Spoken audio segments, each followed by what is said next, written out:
days, they used to refer to the raucous boom towns that sprung up overnight as having everything but a church and a jail. Eventually, citizens would demand the reckless devil-may-care hellions be locked up for bad behavior. However, buildings in the Southwest were often made of adobe, and prisoners could easily escape by digging their way out through the dirt walls. In territorial Arizona, prisoners began wearing pinstripes with the opening of the territorial prison at Yuma in 1876. Also, citizens were too often busy trying to strike it rich, and they didn't have time to build a proper jail, and Wickenburg was no exception. For many years, they used this old mesquite tree as a city jail. The incorrigible reprobates were chained up to the tree until they either sobered up or served their time in the shade.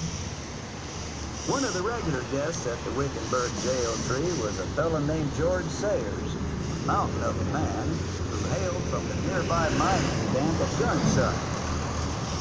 His towering presence inspired locals to refer to him as the King of Gunsight.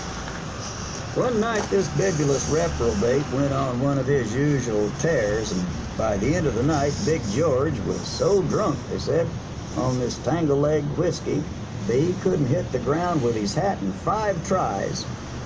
It finally took several deputies to subdue him and drag him to the jail tree.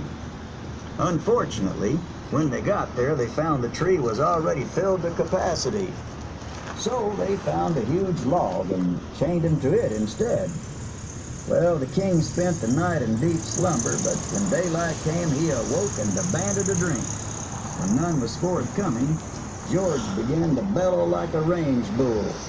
Old-timers said his bellowing was so loud that it shook the nearby mountains, causing rock slides. Still, no one would come near him. So, Big George shouldered the log, something that would put a pack mule to the supreme test, and walked over to the nearest saloon. He bellied up to the bar, dropped the log on the bar room floor, and roared, "Bartender, give me a stiff one and make it quick."